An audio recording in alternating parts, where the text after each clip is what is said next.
Hello, today we're at the Social Blueprint interviewing Ilana Maizel. Ilana's story is one of surviving ovarian cancer, one of the most lethal cancers today, where early detection is imperative. Before we go into the interview with Ilana, I just want to remind you to go to the socialblueprint.org.au to see the upcoming events in our community and all the resources that our community has to offer.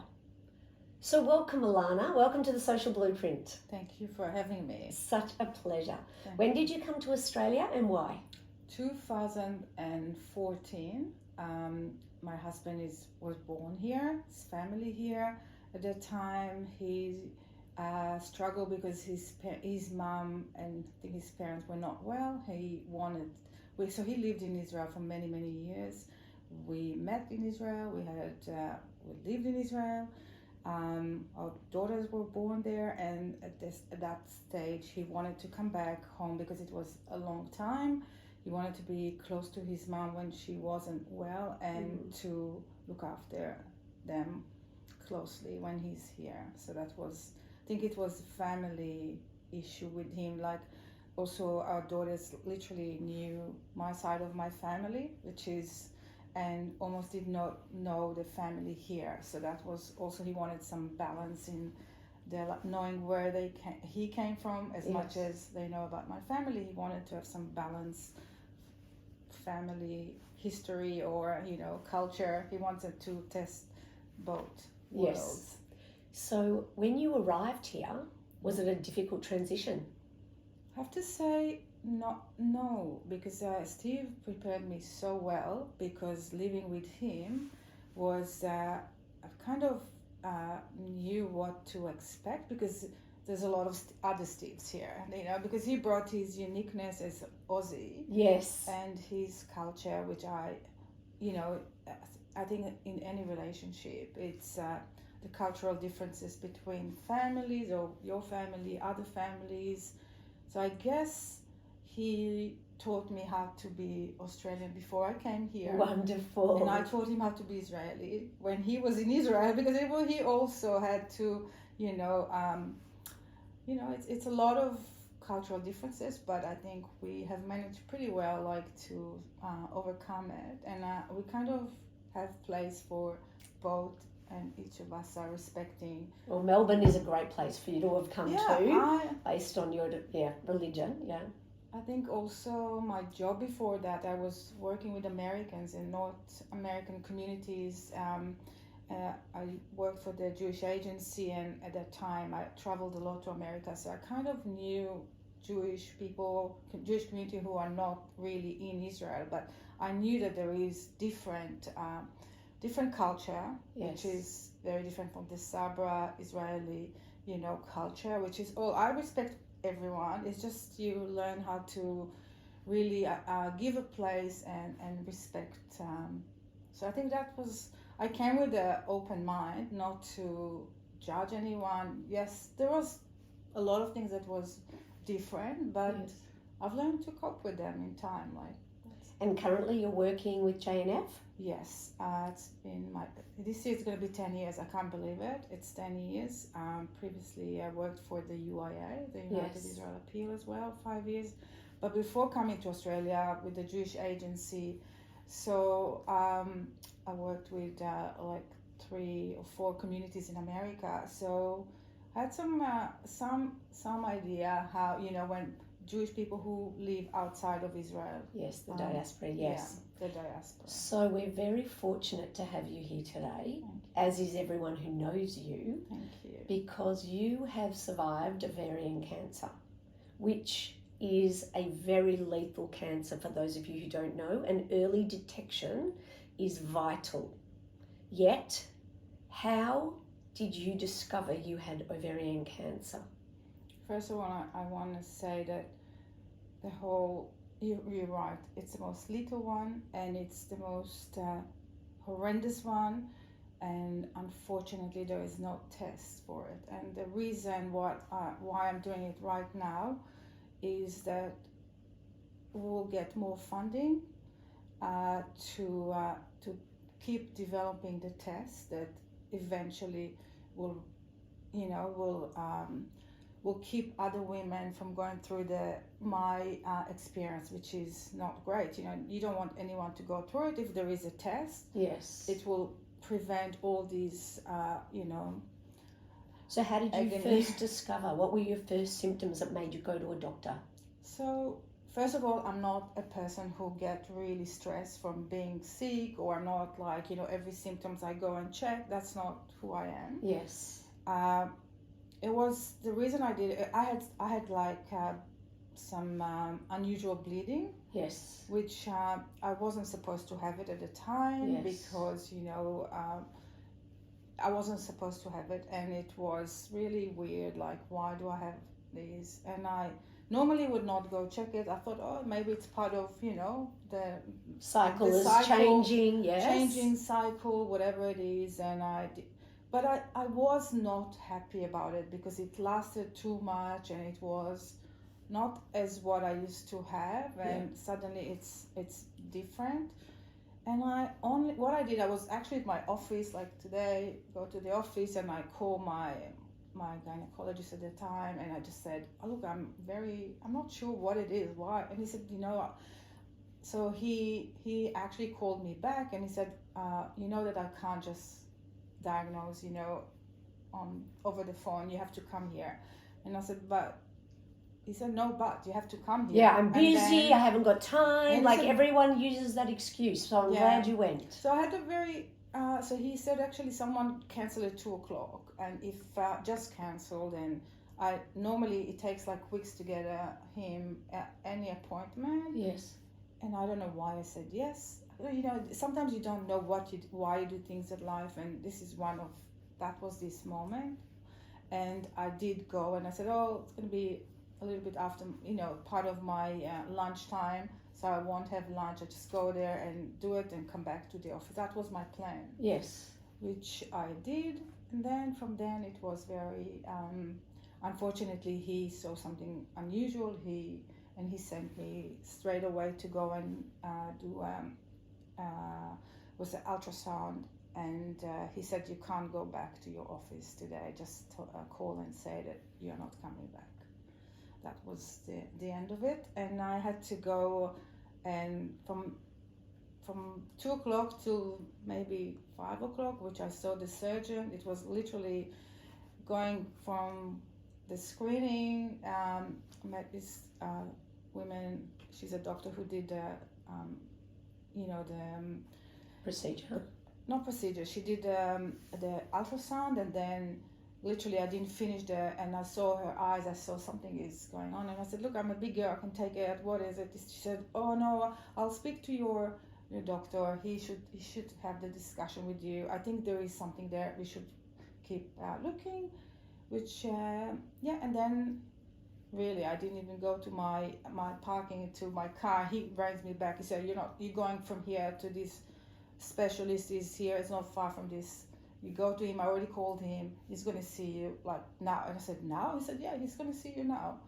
I said, okay, I'll go. He said, where's your husband? I said, my husband is not. Can you call him? I said, no, I can't call him. He's in the other side of the city. He's not going to come. I know how busy it is. I don't want even. Why do I need him? I can deal with my issues.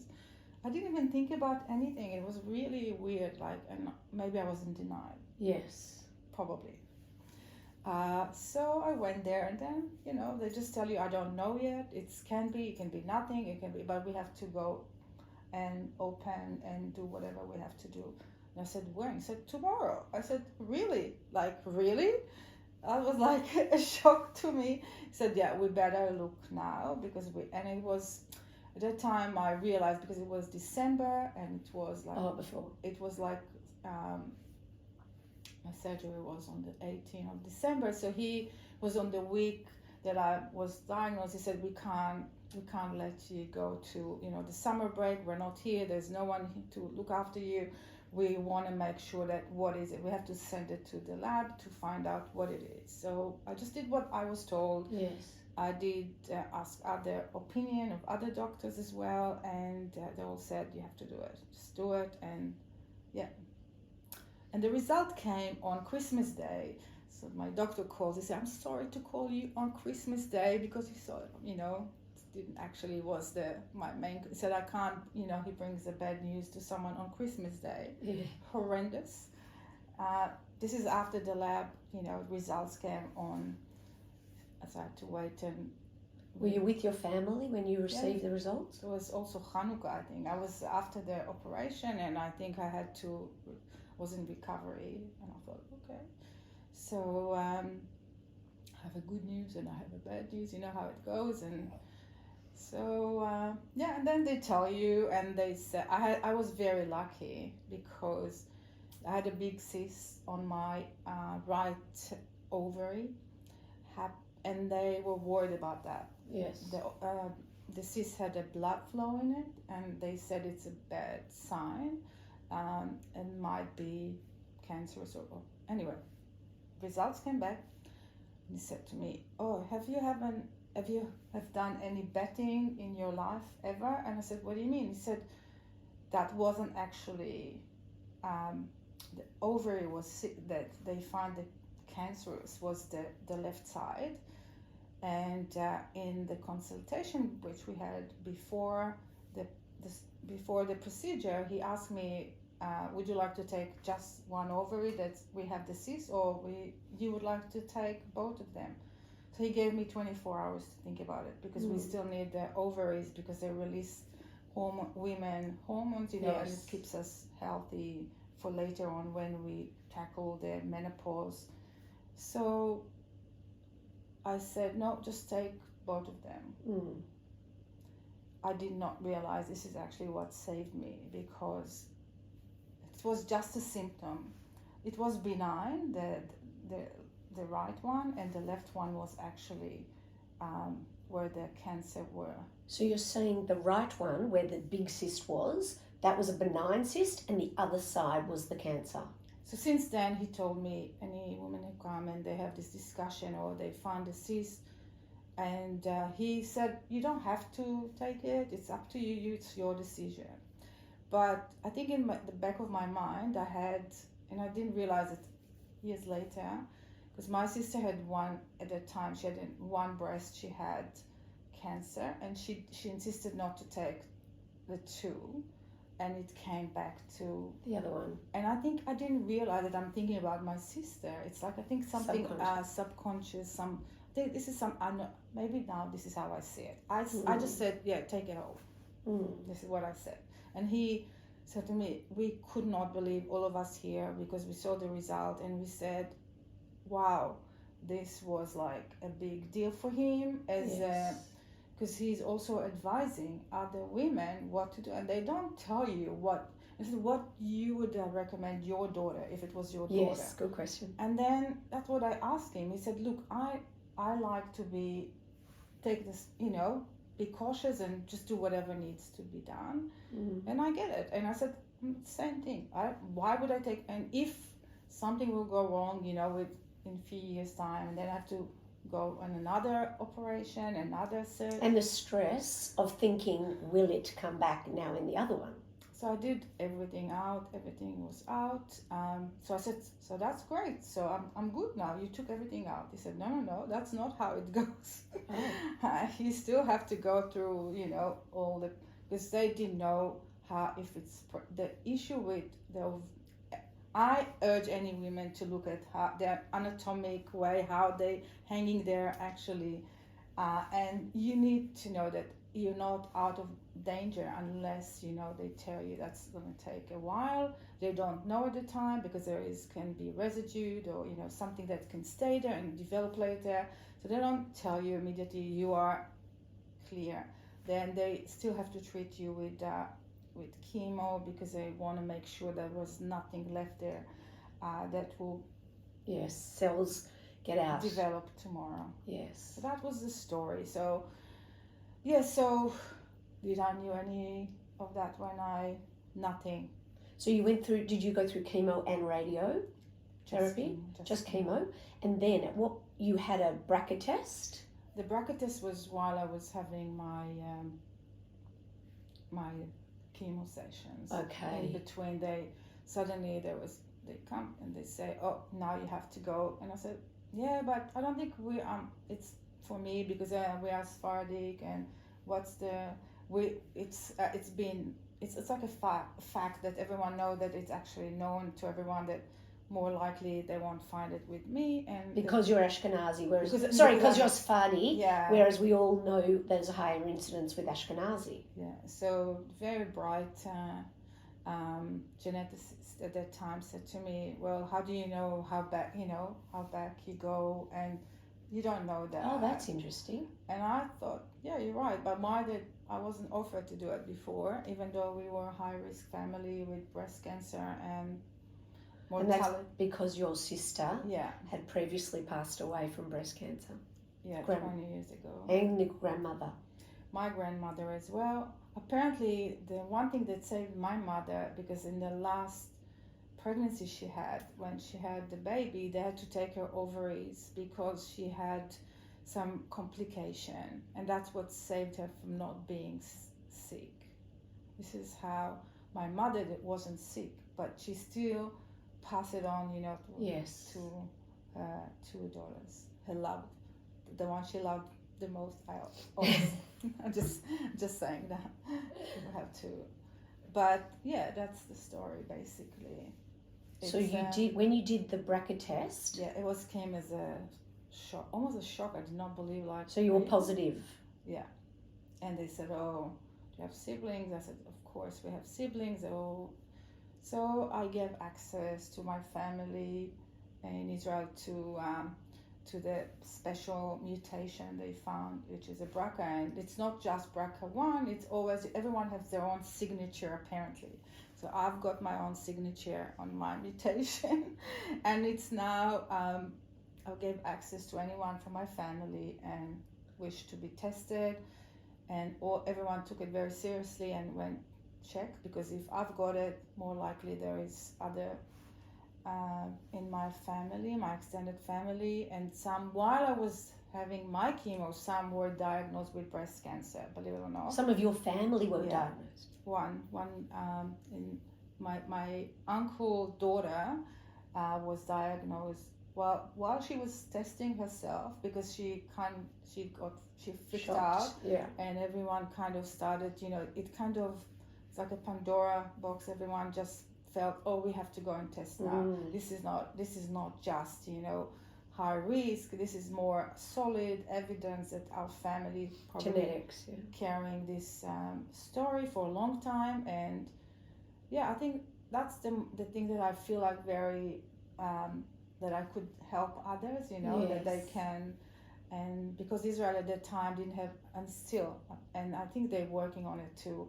And I'm also trying to change the perception about, Ashkenazi or Sephardic, because if they didn't test Sephardic women, they won't have enough statistic on how many of them are sick. Do you understand? It's almost like you go under the light and you look for a coin. Yes. So more likely you find the coin there, but it could be that there is coins, not just under the light. So this is also changing, and since then I've met a lot of women Sephardic in Melbourne and in Israel that has the BRCA gene, and they try to change it. They're not saying categorically it's only going to.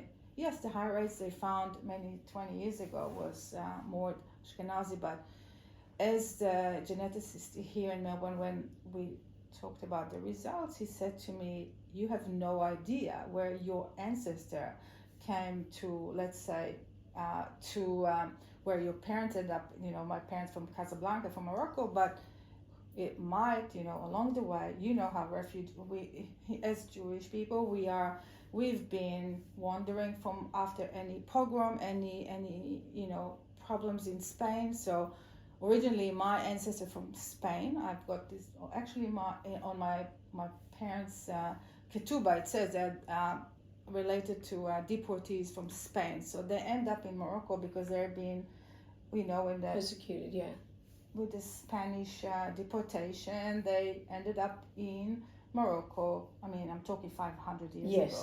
But he said to me, you know what, it could have been they came from Europe before that, and you don't know that. So my husband told me, he said, I always knew that my wife is a Polish somewhere. And I said, there is some Polish. He was joking. Anyway, I understand. So now you've had the families all been checked with BRCA. What would you say to the audience here today? I'm saying go and check yourself, because nobody knows. I mean, I had no idea. Yes, I knew. Sometimes, your auntie, or I had many aunties with breast cancer, and I think it's also to do with the medical system in your country, or even Israel is very advanced, yes. In treating cancer, but I don't think they are as advanced in prevention. Because prevention is better than going into, this is what I try to do here, to educate people, go test yourself.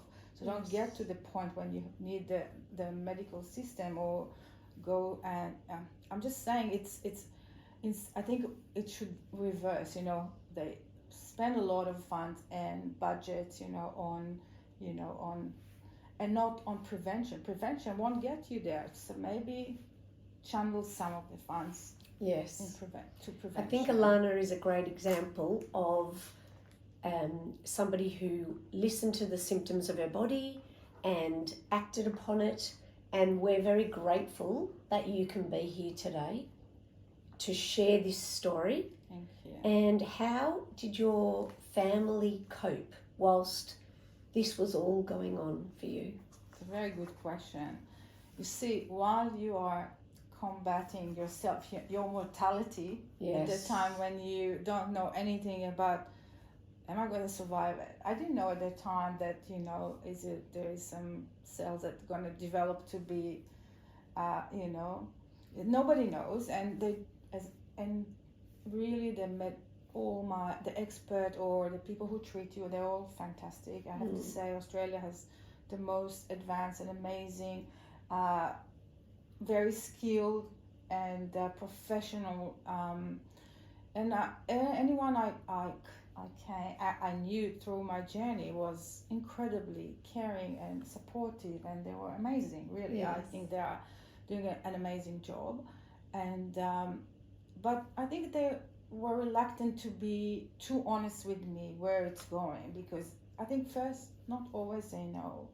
That's right, they don't know. They know what they can see, and sometimes, it can be developed, and there is the chances. A lot of women, even if you can, in some cases, get diagnosed in early stage, there is reoccurrence. There is a lot of fears, and they don't want to commit to anything. So until you officially go out of this statistic, it has to take 5 years or more, so they know you are okay now. Yes. So but nobody come and say you're okay now. Yes. There's nothing like that. They can't. They're not saying that. Even today, I have to go to my checkups, but they just make sure that maintain what you're doing and stay healthy. Yes. And that's it. That's what you can do. do. So did your husband have to take time off work? How did you have family from Israel come and visit you?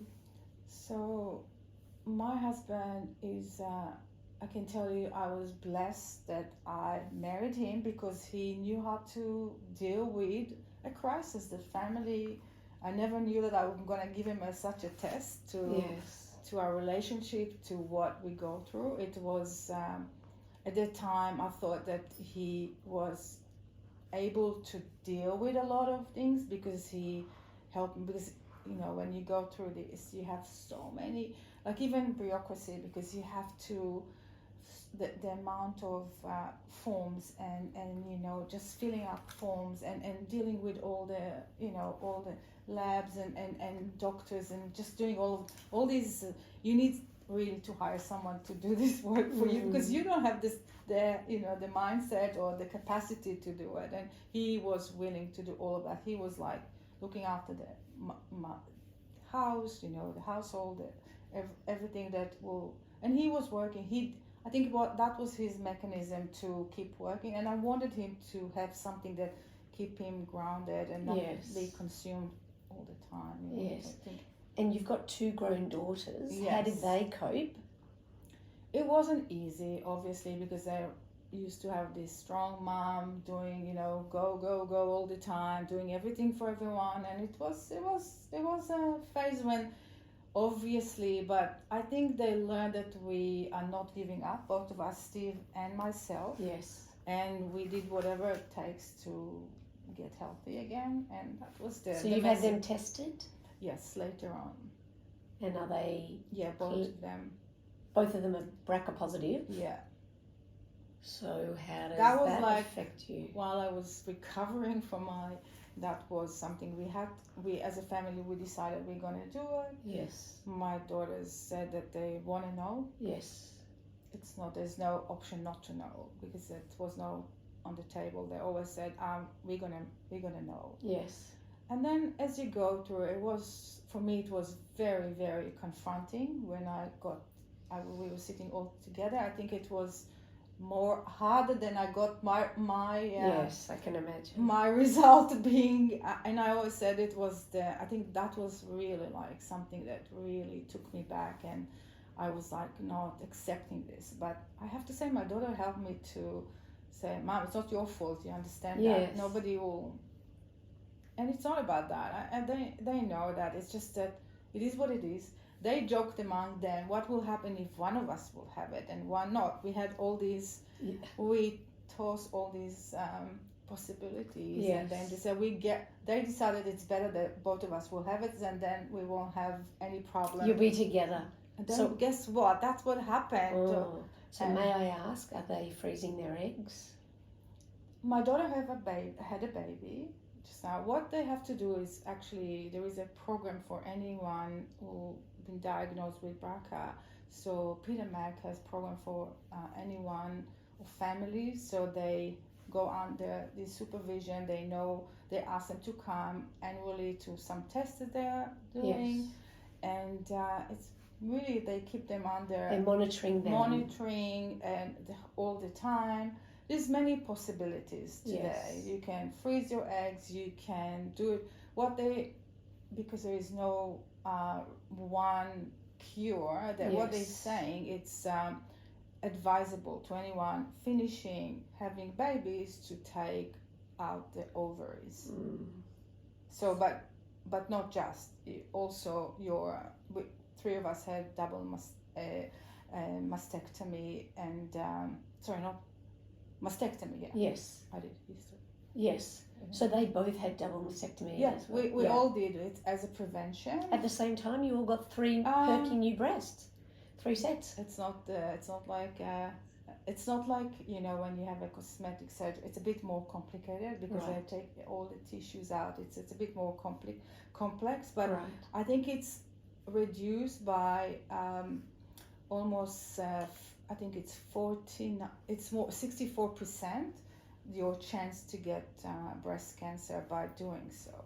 Right. So. What? But having the mastectomy, are you saying it will increase your chances? It will reduce. Reduce. Thank you. Yes. Okay. Reduce. Sorry. Yes. Reduce. So having the mastectomy will help reduce your chances. Yes. Makes sense. So do you remember Angelina Jolie? Yes. So one of the things they said to me at the beginning when I was you have something common with Angelina Jolie, and I said, oh really? Thank you. Like, not her bank account, her whatever it's not what it's So what she was really advocate about having this precautions and preventing she did all the whatever she had to. Yes. Double mastectomy and hysterectomy, everything. So because she finished with babies, so she can. Yes. But for young women, they advise wait till you get your kids, right, and then you take your ovaries. It's really gonna help you not to be sick. Yes. So the fact that your 2 daughters and yourself have all going through this journey together, it must really help your relationship. And I imagine you're feeling really empowered because you've basically saved your daughters. Yeah, I didn't think about it like that at the beginning. It took me some time. Yes. Obviously, if I wasn't diagnosed and being sick, we will never Yes. Probably will not until. So that was really, in a way now you can go back and think it was great, but no, it's still, as a mom, Yes. it was very confronting, and still today. Although I think it's much better, but I feel bad why they had to go through all of this shit. Yes. It's just something that you don't want your kids to go through. Of course. But you saved them too. Correct. Yes, it's true. But I also gave it. You can look at it in two ways. I passed it, and do you really want to be in this position? I don't think anyone wants to be in this position. It's Absolutely. just like it's something that I had to go through. Yes. I guess it wasn't a choice. No. It was something that I had to do. Yes. And today, really, my message is that nobody knows, and I think we do need to know about our heritage, about our families, about what's going on in our families, what to look for, if we have. I didn't really, as when you're young, you don't really go and think about all these things, and suddenly it hits you at one point. Why I didn't pay more attention? What's going on? Genetically, every family's got some issues. It could be diabetic, yes. Or they could be I don't know, whatever it is. Just know about it. It's good to know, because one day we're all growing up, and you never know. You just need to know your history, even your medical history. That's what I'm saying. It's very important. Yeah, and for families, I think it's just yes, we go through. Not everything in life will go really as planned, as ideally planned. You can't. And that's and I think it's just very important to think that my message also, I don't want everything, it's not very heavy, but it's also, every after ordeal or dark time that you go, there is a start time and an end time. It's going to finish one day. You have to remember that, because it's when you, in the scheme of everything, you have to remember that that's going to pass too. It's not going to last all the time. It's like almost like great times doesn't last for long. The same thing with bad times. People need to remember that it's not going to be all the time. If you think that it's going to finish, and then you can prepare, for a better time to come, or even normal time. I would say, all good, everything's fine. Just just to take it as it is. It is what it is. We've decided not to be to talk about it, not to put it like we're not in hiding, or we're not definitely open about the whole thing, because it should be something, especially with ovarian cancer. I find that people don't talk about it. It's like they talk about breast cancer. I don't even know why. It's like almost like there is I don't want to shame, maybe because it's something that it's murky, people don't like talking about it. It's like almost like, it's not like breast. It doesn't have the same I would say,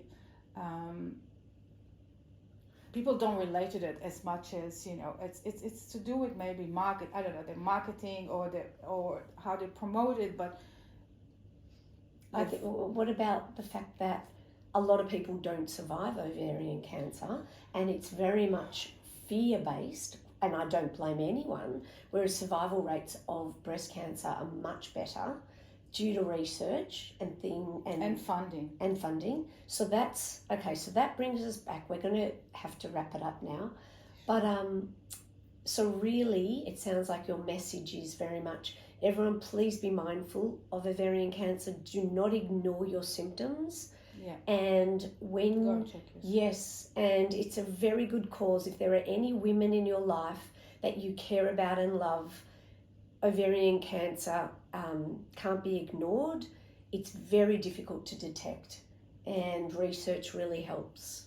But they're very close to get the test now, so everyone needs to be very hopeful, because they are doing a lot of wonderful, and the test is nearly done. They just also with breast cancer, if you look back 30 or 40 years ago, because they had all this attention, and then they got the funding to, yes, and that this is how you get better in testing and but if you don't have the funding, so they don't really invest in preventing it. So this Yes. we need to highlight and get all the spotlight on that, and help more funding, and maybe we'll help more women not to be sick. That's my main goal. Wonderful. Doing all of that. Wonderful. All right, before we wrap it up, how are you using the social blueprint in your life? I am reading, and I got to see all the different interviews that I enjoy very much. I think Good. it's a great way to know your community. Some people that I've listened to their interviews, I was really great to get another glimpse to their personalities, to the work that they're doing. I think it's a wonderful platform. I think it just bring everyone together, and it's not as because I also work for JNF. It's important for me that JNF will have also be part of this community. And Calendar of events. yeah, the events is great, and I think it's just show another way of communicating. And I think that it's really helping me also to understand the magnitude of how many organizations we're part of, like the bigger picture, which is quite staggering, the numbers of how many of us are working on the same spot. And for me, it's also the spot of being Israeli Australian and working for Israel as well. Yes, you're very fortunate. Yeah. All right. Thank you very much for being here today, Thank you Ilana. for having me. Really appreciate you coming to the Social Blueprint. Thank you. So everyone, thank you for listening. Please go to the socialblueprint.org.au. There could be many events out there that you're not aware of, but you will find them at the Social Blueprint. Enjoy. Thank you so much.